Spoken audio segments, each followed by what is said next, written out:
savons que ça montre de façon certaine que notre Dieu guérit les malades. Mais ces personnes malades, s'ils vivent assez longtemps, il se peut qu'ils tombent encore malades. Peut-être de cette même maladie dont elles ont été guéries, et ça n'enlève pas la guérison. Le médecin peut vous donner un médicament contre les pneumonies, et il se peut que 2 jours plus tard, on en meurt d'une autre pneumonie. Après qu'ils aient été déclarés guéris, il revient de nouveau. Mais quand cette âme-là est guérie, alors vous avez en vous la vie éternelle. Alléluia. La chair peut être guérie par les maladies tuberculoses, par les maladies coronavirus. Alléluia. Tu peux être guéri aujourd'hui et demain tomber encore malade. Alléluia. Et ton esprit peut attaquer le trouble de folie. On peut te guérir et demain attraper encore le trouble de folie. Mais si ton âme est sauvée, c'est pour l'éternité. Est-ce qu'il y a quelqu'un qui me donne la main? Si ton âme est sauvée, c'est pour l'éternité. Et quand le Saint-Esprit rentre dedans, il n'y a plus de soucis qui peut t'envahir. Est-ce que je peux continuer à prêcher? Alléluia. Alors au courant de la semaine, nous avons essayé de parler du Saint-Esprit comme étant le repos. Amen. Dieu a créé le monde en 6 jours et le 7e jour, il s'est reposé. Et ce jour a été béni et consacré aux enfants d'Israël comme le jour du sabbat. Amen. À tel point que personne ne pouvait faire un travail parce que ce jour-là était réservé uniquement à l'adoration. Mais le jour de sabbat qui était le repos, Jésus-Christ nous a dit, si vous venez en moi, je vous donnerai le repos. Et le vrai repos promis, c'est le Saint-Esprit. Et quand quelqu'un reçoit le Saint-Esprit dans son cœur, il vit dans le repos. Et ce n'est plus lui qui vit, mais c'est Christ qui vit en lui. Alléluia. Donc quand Dieu créait le monde en 6 jours, le 7e jour, Dieu se reposa. Et pendant qu'il était dans son repos, il y avait quelque chose qu'il avait oublié de faire. C'est de donner le nom aux animaux. Alléluia. Mais ici, il y a quelqu'un qui avait donné le nom aux animaux. C'était Adam. Alors en d'autres termes, le Saint-Esprit, c'est la continuité du travail de Dieu dans ton cœur. C'est que Dieu n'a pas pu faire. Il va le faire à travers toi. Là où Dieu ne peut pas aller prêcher la parole, Dieu marche à travers toi pour prêcher la parole. Là où les gens minimisent la parole, Dieu doit être dans ton cœur pour que la parole soit prêchée. Mais la Bible dit, pendant que Adam vivait dans ce repos, alléluia, ils étaient nus, mais ils ne le savaient pas. Abraham dit pourquoi? Parce que le voile qui les voilait, c'était le voile du Saint-Esprit. Est-ce qu'il y a quelqu'un qui me donne la main? Pendant qu'ils étaient dans le jardin d'Éden, dans Genèse 2, 25, la Bible dit l'homme et la femme étaient nus. Mais ils ne le savaient pas. Pourquoi? Ils étaient voilés par le Saint-Esprit. Mais quand le péché rentrait, le voile qui les environnait est parti, ils se sont rendus compte qu'ils étaient nus. Et qu'est-ce qu'ils ont fait? Ils ont pris les feuilles de figuier. Est-ce qu'il y a quelqu'un qui me donne la main? Pour protéger la place qui a péché. Et c'était le début de mini-jupe sur la terre. Et la première femme à porter le mini-jupe, c'était Ève. Elle a formé une petite jupe en feuille de figuier et elle a mis la ceinture pour attacher. Et elle a encore pris d'autres feuilles de figuier pour protéger seulement le bout de ses seins. Pourquoi? Parce que le péché rentre dans le corps. Alléluia. Et quand le péché rentre dans la vie de quelqu'un, la personne peut être nue devant les gens et il ne le saura pas. C'est l'image du péché. Quand vous voyez les gens en mini-jupe, c'est le péché qui les a envahis. Est-ce qu'il y a quelqu'un qui me donne la main? L'homme et la femme étaient tous deux nus, mais ils n'en avaient pas honte. Pourquoi? Parce qu'il y avait le Saint-Esprit. Alléluia. Et dans Genèse 3, 7, quand ils ont péché, La Bible dit leurs yeux s'ouvrirent. Et ils reconnurent qu'ils étaient nus. Alors Dieu descend. Il n'aime pas voir la nudité des enfants. Dieu n'aime pas vous voir vous habiller en sexy. Alléluia. Dieu n'aime pas te voir exposer ton corps. Et prenant le déclare, quand une femme est mal habillée, elle devient comme un morceau de viande réservé aux chiens. Est-ce qu'il y a quelqu'un qui me donne un amen? Une femme qui est mal habillée, ma frère, tout le long de la route, regardez le nombre de sifflets derrière elle.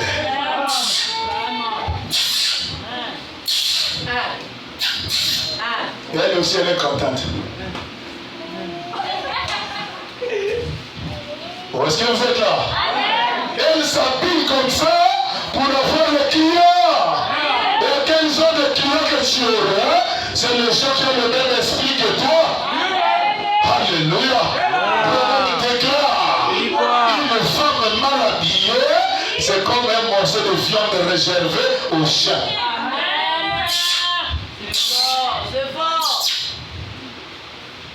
Elle fait semblant de passer. Elle s'arrête.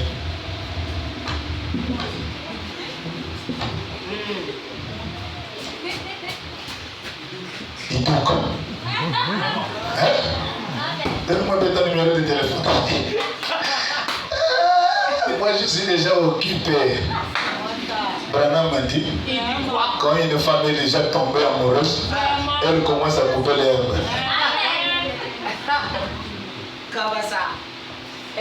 Elle commence à couper l'herbe.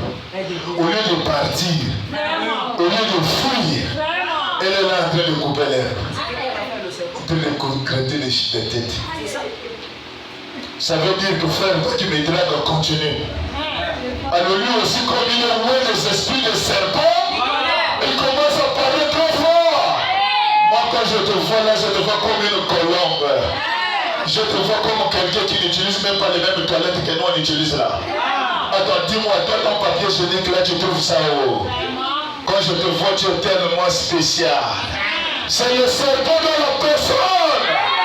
Et c'est le même serpent qui a séduit Ève. Alléluia.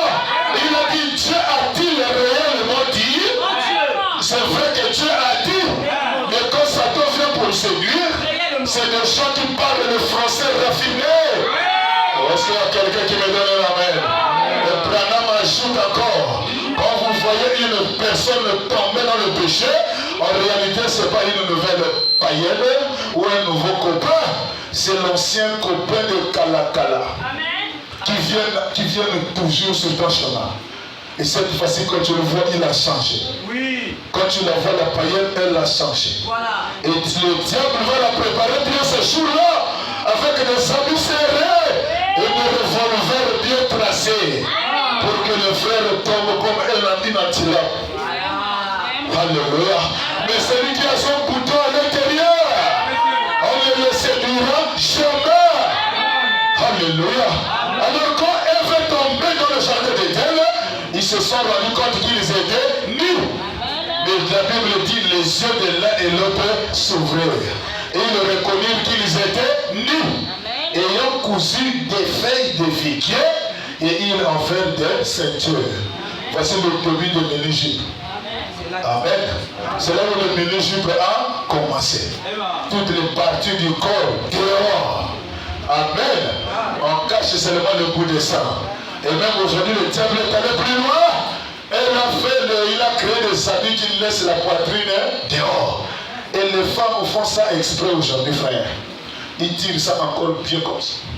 Oui. Pour que toute la partie là soit dehors. Voilà. Ça devient comme des kalachnikovs pour tuer les fils de Dieu. Et Branham déclare, mon frère, le premier regard n'est pas un péché, mais le regard n'est pas pour la seconde fois. Est-ce qu'il y a quelqu'un qui peut acclamer fort pour la parole?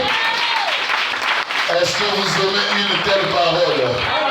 Je prêchais ça à la veillée hier. Ça a créé des scandales. Les païens n'aiment pas entendre ça. Mais les enfants de Dieu qui étaient là-bas disaient Amen. Alléluia. Oh, c'était merveilleux. C'est comme ça que nous on prêche la parole. Voilà. C'est pour susciter les vrais enfants de Dieu. Amen. L'Éternel dit. Il dit quoi? Dieu, verset 21. Verset 21. Genèse 3, 21. L'Éternel Dieu fit à Adam et Ève des habits. Est-ce que vous êtes là? Pendant qu'ils ont porté le mini-jupe, Dieu dit c'est pas bon. Oui. Dieu lui-même descend. Il devient couturier. Voilà. Est-ce qu'il y a quelqu'un qui me donne un amen?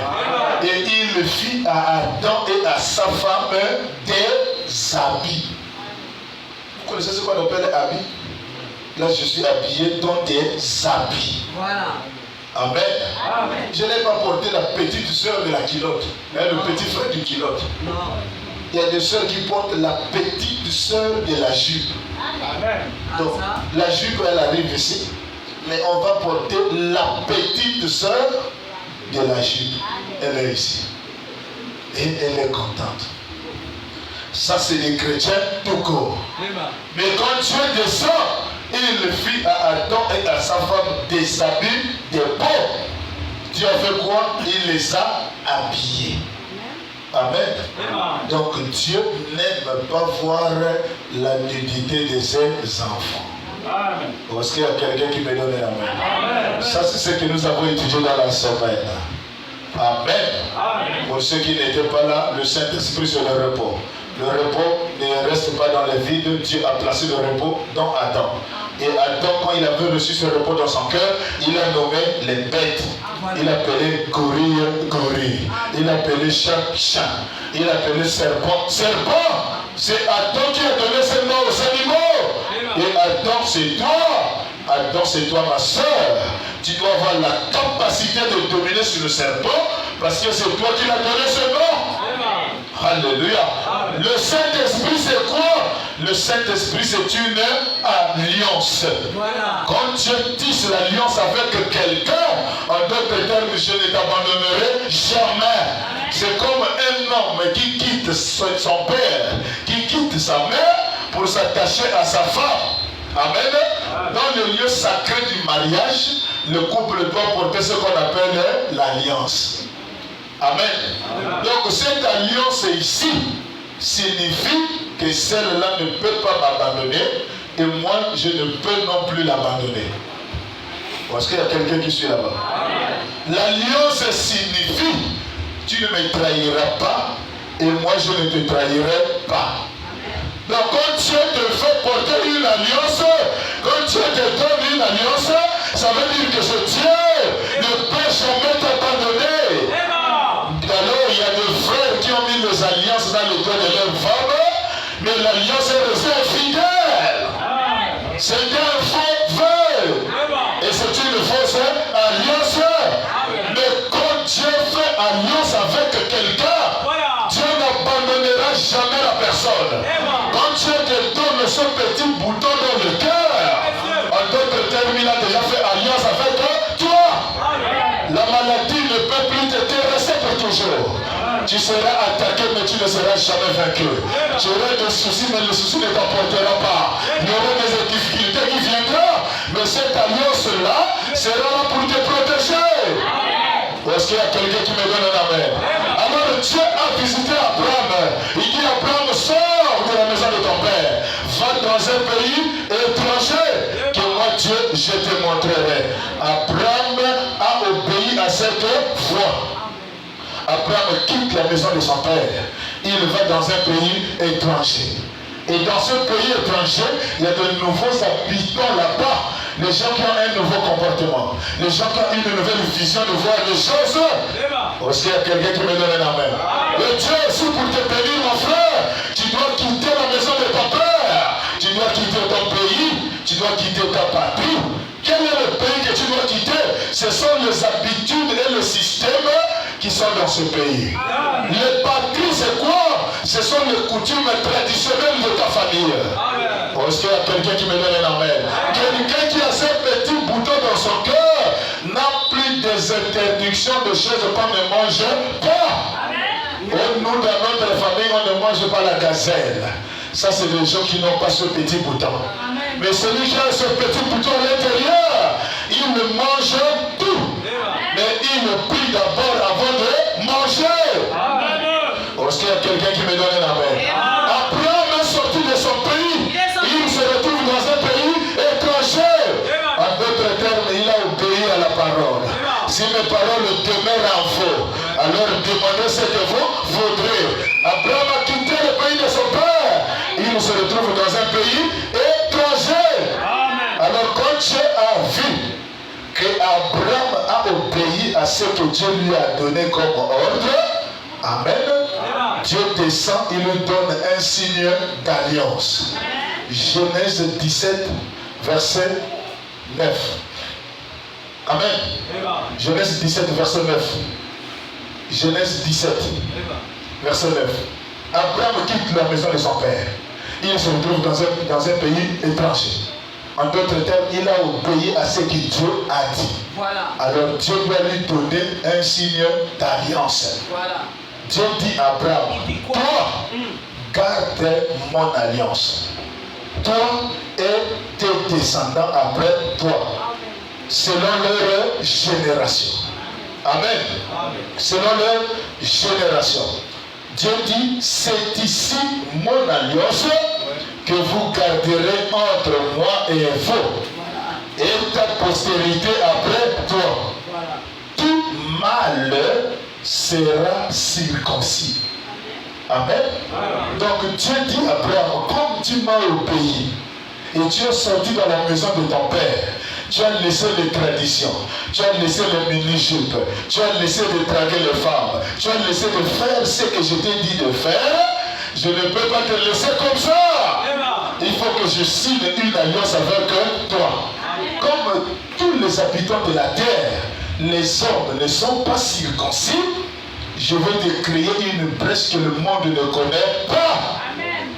Tous les hommes qui sont nés dans ta maison, chaque homme sera circoncis. Oh, est-ce qu'il y a quelqu'un qui me donne la main? C'est ici mon alliance que vous garderez entre moi et vous. Ta postérité après toi, tout mâle parmi vous sera circoncis. Vous circoncirez, vous vous circoncirez. Et ça sera un signe d'alliance entre moi et vous. Voilà. À l'âge de 8 jours, tout mâle parmi vous sera circoncis selon vos générations. Qu'il soit né dans ta maison, qu'il soit né dans la maison, ou qu'il soit acquis à prix d'argent, alléluia, et de tout fils d'étranger, sans appartenir à ta race, chaque homme devrait être circoncis. On devrait circoncire celui qui est né dans ta maison. Celui qui est acquis à prix d'argent. Mon alliance sera dans votre chair. Une alliance perpétuelle. Au verset 14.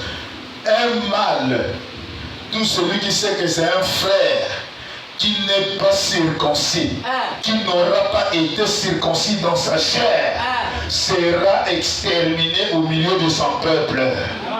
Et il aura violé mon alliance. Frère, on ne joue pas avec l'alliance. Quand l'alliance est bafouée, la personne doit être virée. Quand quelqu'un n'a pas le Saint-Esprit, il ne sera pas sauvé. Est-ce qu'il y a quelqu'un qui me donne l'amen?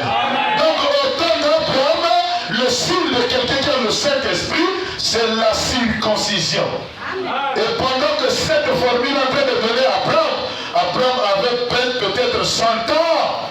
Et Dieu dit, cette alliance doit être appliquée dans votre chair. Tout le monde doit être circoncis. En commençant par toi, Abraham. Abraham n'a pas dit, oh Seigneur, j'ai 100 ans, comment on va me couper le prépuce? Abraham a seulement soulevé la jupe et son serviteur appelé Eliezer. Il est venu avec le gros couteau, il a fait seulement comme ça, bah! Abraham a crié. Branham déclare, la circoncision fait mal. Vivre la parole, c'est pas facile. Ça crée des douleurs dans le cœur. Mais je n'y peux rien. C'est la foi pourvue par Dieu.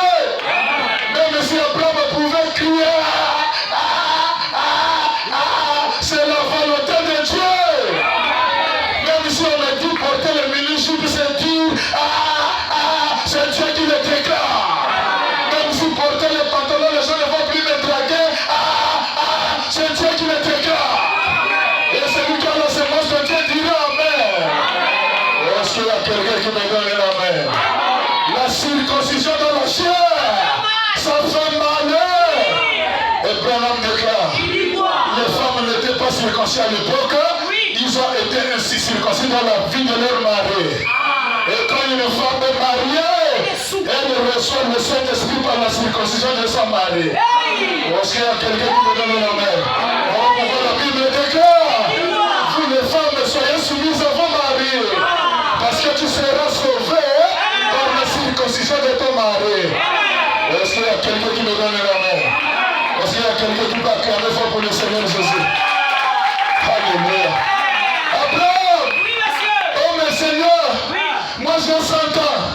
Tu ne crois pas que je vais perdre beaucoup de sang? Non! C'est une alliance. Quand je vais voir la circoncision dans votre chair, je suis obligé de descendre pour défendre. Même s'il y a des ennemis qui attaquent, je regarde d'abord dans ta chair. S'il y a d'abord la circoncision, Dieu ne peut pas te sauver si ce petit couteau ne rentre pas. Est-ce qu'il y a quelqu'un qui me donne la main? Recevez ce petit couteau dans votre cœur et Dieu va te sauver. Alléluia. Abraham me regarde, Seigneur. La circoncision. À mon âge là, Abraham me dit, c'est la parole. La parole a toujours raison. Je vais laisser la regarde avec tous les amis qui m'appellent tous les jours. On ne te voit plus. Tu es maintenant où? Tu es plus maintenant où? Toutes les relations là, je vais en perdre. C'est Dieu qui en demande.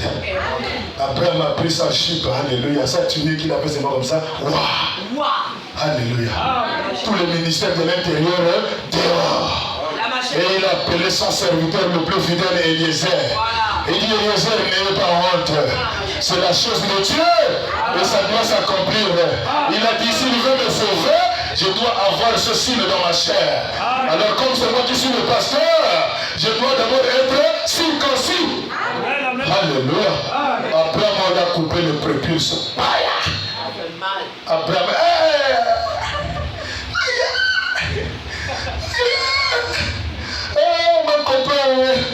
mon copain qui me donne l'argent, la parole demande, je dois lui laisser.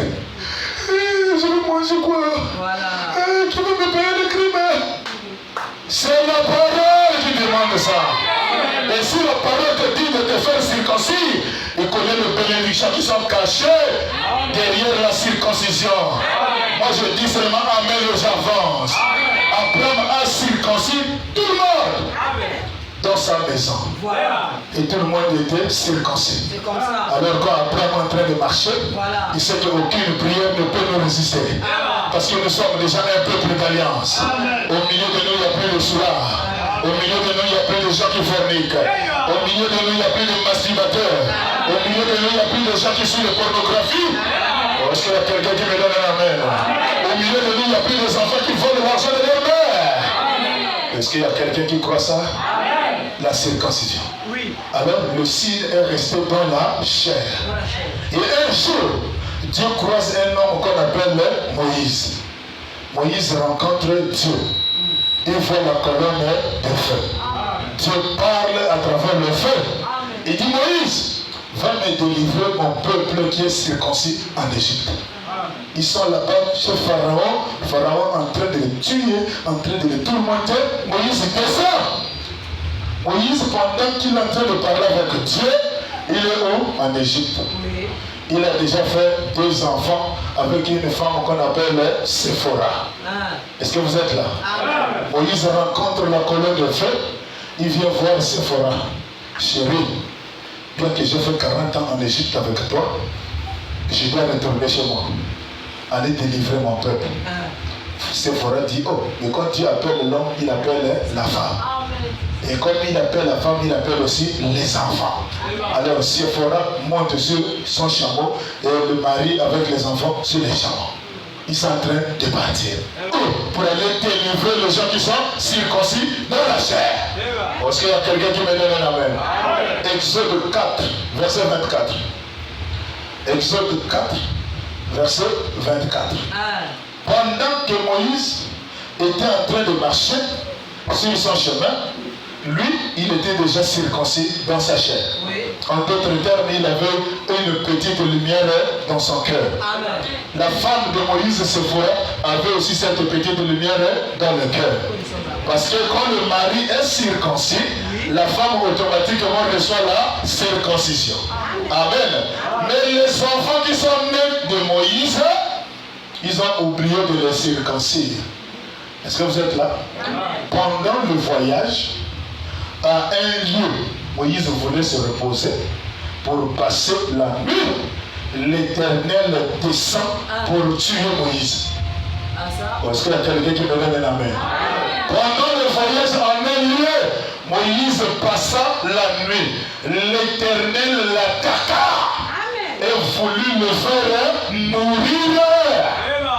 Moïse ne savait pas pourquoi je suis en train de vouloir mourir. C'est à cause de ces enfants qui ne sont pas circoncis. Est-ce qu'il y a quelqu'un qui me donne un amen? Un prédicateur, la femme doit être circoncis. Les enfants doivent être circoncis. Est-ce qu'il y a quelqu'un qui me donne un amen? Et les gens qui l'écoutent doivent être circoncis.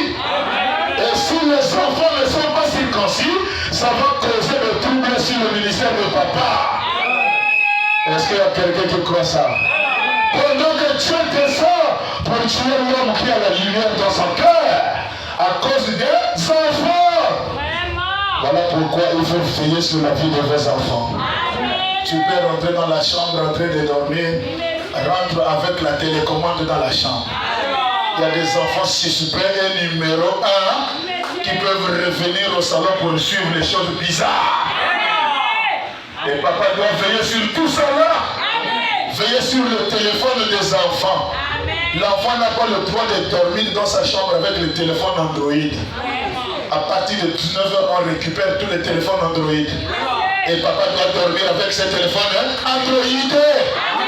Et papa doit surveiller tous les numéros et les contacts et les appels qui sont enregistrés. Est-ce qu'il y a quelqu'un qui me donne la main?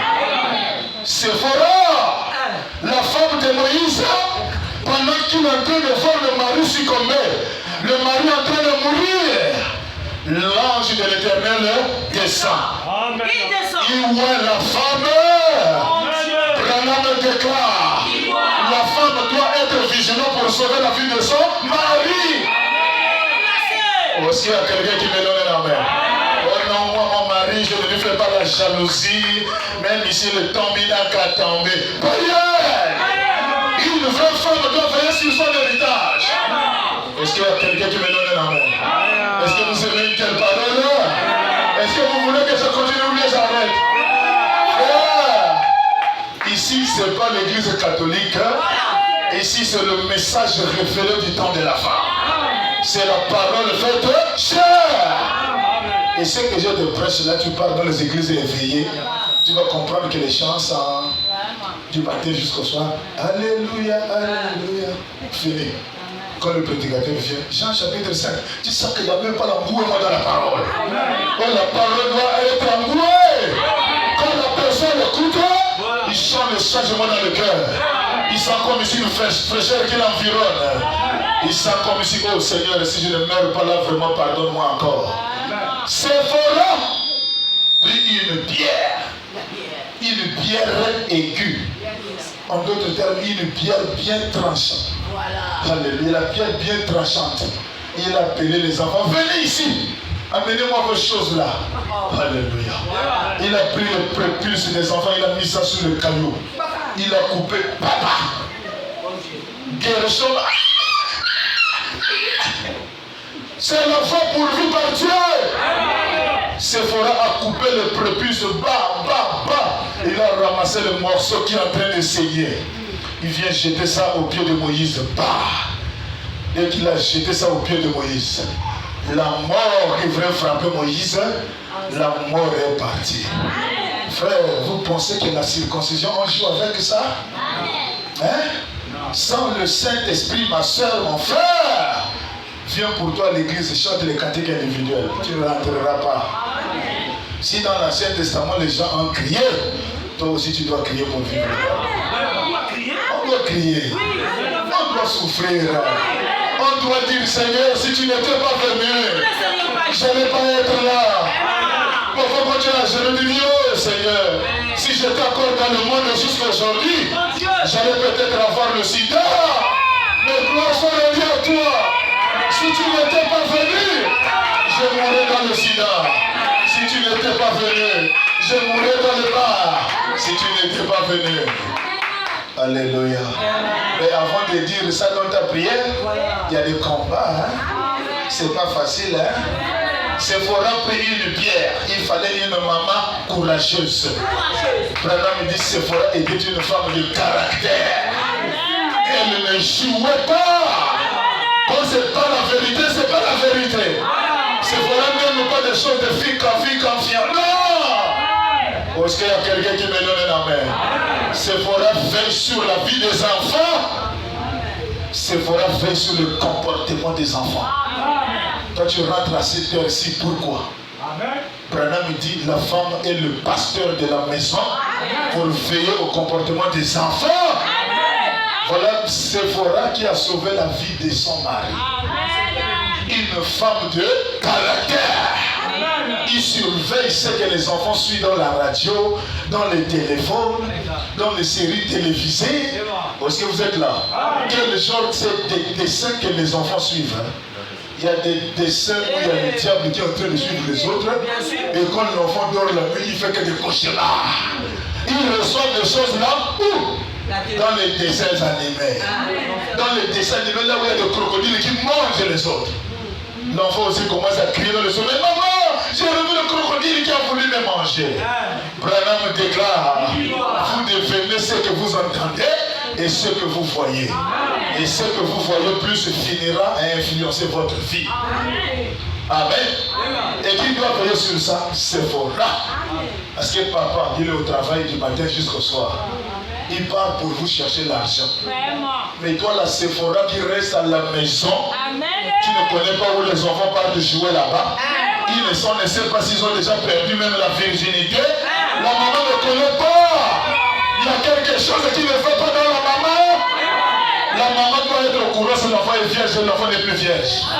Parce qu'il y a quelqu'un qui me donne la main. La maman doit savoir si ses enfants garçons connaissent déjà les femmes ou pas. Le message de la circoncision. Est-ce qu'il y a quelqu'un qui va encore me donner les amens? Alléluia. Sephora a pris une pierre et qui? Il a coupé les prépuces. Amen. Branham me dit couper les prépuces signifie enlever les surplus. Enlever ce qui gêne là. Ça gêne les semences de bien sortir. Donc il faut couper ça. Couper les choses qui peuvent t'empêcher à recevoir Dieu dans le cœur. On doit couper tout ce qui est autour de ton âme afin que la lumière rentre facilement. Le travail que je suis en train de faire, c'est pour couper ce que les yeux voient et qui ne sont pas bien. C'est pour couper ce que tu imagines dans ta pensée qui n'est pas bien. Alléluia. La parole que je prêche, ça a un travail dans ta chair. Ça en train de couper les mauvaises choses que vous imaginez dans la tête. Ça en train de couper les mauvaises choses que les yeux aiment voir. Ça en train de couper les mauvais raisonnements. Et ça en train de effacer les images sales qui sont dans le cerveau. La parole fait son travail. Il rentre dans ta conscience. Il enlève ce qui est bizarre. Alléluia. Alors là, tu es un candidat pour le ciel. Est-ce qu'il y a quelqu'un qui me donne un nom? Est-ce qu'il y a quelqu'un qui croit ça encore? Donc frère, au temps d'Abraham, le signe de la circoncision était sur la chair. Et tout celui qui avait cette circoncision, aucun témoin ne pouvait le toucher. Amen. Les attaques pouvaient venir. Alléluia. Dieu était là. Parce que Dieu a dit, la circoncision, c'est un signe que je vous donne. Mettez ça dans votre chair. Quand je descends, je ne regarde pas ce que vous êtes. Moi, je regarde seulement à la circoncision. Si je vois que l'homme est circoncis, peu importe dans quelle situation il se trouve, je dois descendre pour agir. Même s'il est jeté dans la fosse au lion, moi quand je descends, je regarde seulement la circoncision. Est-ce qu'il y a quelqu'un qui veut recevoir le Saint-Esprit dans le cœur? Quand le Saint-Esprit rentre en toi, c'est un candidat pour le ciel. Quand le Saint-Esprit est dans ta chair, Dieu ne peut plus te perdre. Alléluia. Alors quand Séphora finit de couper les prépuces, il n'y avait plus rien qui pouvait empêcher la mission de Moïse de s'accomplir. Alors Moïse prend les enfants qui sont en train de s'asseoir difficilement sur la chaise, mais ils sont obligés de s'asseoir. Alléluia. Parce qu'ils doivent aller délivrer les autres. Alors quand ils arrivent là-bas, Moïse prêche la parole. Moïse démontre Dieu. Et le peuple qui était circoncis était content. Amen. Le peuple était content. Ils ont dit, Moïse, tu nous amènes où? Je vous amène à Canaan, un pays qui coule le lait et le miel. Est-ce que toi-même tu connais le pays? Oui, je connais le pays. Je ne peux pas t'amener là où je n'étais pas. Alors ils ont suivi Moïse. 2 millions de personnes. 2 millions. Le pasteur Moïse, avec les gens qui ont le signe de la circoncision dans la chair. Quand ce signe-là est là, mon frère, peu importe les obstacles, la colonne de feu doit agir. Ils arrivent à la mer Rouge, ferme la route. Il n'y a pas de passage. Alléluia. Quand ils regardent derrière, il faut Pharaon. Ici, c'est la colline. Ici, c'est la montagne. Le peuple qui avait la circoncision commençait à crier. Oh Moïse, nous allons mourir. Oh Moïse, pourquoi tu nous as menés ici? Moïse part voir celui qui l'a commissionné. Oh Dieu, voici la mer Rouge. Voici Pharaon qui vient derrière. À gauche les montagnes, à gauche les montagnes. Qu'est-ce que je dois faire? Dieu descend, il regarde d'abord, tout le peuple est circoncis. Alors quand le peuple est circoncis, cela ne doit pas empêcher Dieu d'agir. Dieu descend, il voit Moïse. Moïse, pourquoi crier? Alléluia. Moïse, tu dois parler. Parce que tu as déjà la circoncision dedans. Oh, est-ce qu'il y a quelqu'un qui me donne la main? Et là, à l'époque, c'était à l'extérieur, mais aujourd'hui, c'est dedans. Moïse vient, il était déjà sous action. Tout le peuple était circoncis. Il dit au peuple, les Égyptiens que vous verrez venir là, vous ne les verrez plus jamais. Oh, est-ce qu'il y a quelqu'un qui me donne la main? Il est souci de la maladie de la chair. Si tu as la lumière à l'intérieur, la maladie là, tu ne la verras plus jamais. Et ce matin, je vous donne l'ordre d'aimer la lumière. Branham déclare, il y a une grande différence quand je prie pour un païen et pour un croyant. Parce que pour le croyant, il y a la lumière. Et moi aussi, j'ai la lumière. Alors la lumière en face de la lumière, ça chasse le démon qui est à l'intérieur. Oh, est-ce qu'il y a quelqu'un qui me donne un amen? Aimez la lumière. Et la lumière va manifester la puissance ici. Si vous aimez la lumière, les gens vont parler en langue ici. Les gens vont nous donner des prophéties exactes. C'est-à-dire vous n'avez plus à chercher Dieu loin. Il va se mouvoir au milieu de son peuple. Et Dieu va donner le songe vrai et exact. Parce que cette lumière est déjà à l'intérieur. Quand Moïse descend, il dit, mais ces Égyptiens que vous voyez là, vous ne les verrez plus jamais. Il dit, Moïse, tu vas faire comment? Attendez, la délivrance que l'Éternel va vous accorder aujourd'hui. Moïse en face de la colonne de feu, de la lumière, il regarde la mer. Le fait de regarder, la colonne de feu a frappé l'océan. La colonne de feu a eu peur. La colonne de feu s'est mieux. La mer a eu peur. La mer s'est ouverte. Frère, 2 millions de personnes. C'était vers 3h et 4h du matin. Le peuple est en train de traverser. Est-ce qu'il y a quelqu'un qui me donne la main? C'était la nuit pendant que la mer s'ouvre. Eux qui sont en train de marcher, ils ont la colonne de feu qui les éclaire. La colonne de feu est suspendue au-dessus d'eux. Donc ils ont la capacité de voir la rondeur. Oh, une église qui n'a pas la colonne de feu n'ira pas loin. Alléluia. La colonne de feu est suspendue en haut. C'était comme des lampadaires géants. l'océan. Est-ce qu'il y a quelqu'un qui me donne un amen? Ici, devant c'est la lumière. Derrière eux, c'est le ténèbre.